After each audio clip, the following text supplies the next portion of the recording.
Hi, I'm Jed Herne, and this is Daily Writing Advice. I decided to change the name from Quick Storytelling Tips because this comes out every weekday, so I think it's more appropriate. I was editing Masks of Steel recently, which is a fantasy novel I've been working on for some time, and there was a moment in it when a character did something, a very important decision that changed the course of the story.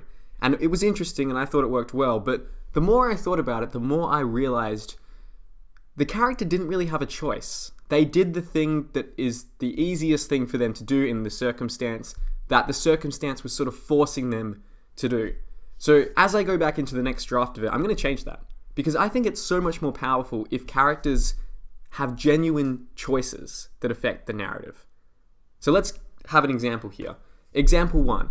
A character decides to say something mean to their parent because their parent is like saying something mean to them, right? Okay, bad example, but we'll go with it.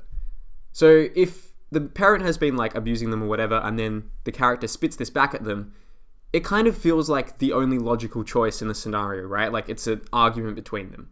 But if the character has a genuine choice to not respond at all, if the parent has just been perfectly pleasant to them the whole day, but for whatever reason the main character has this seething resentment towards them, then it's way more interesting and it says a lot more about their character if they go and say that insult.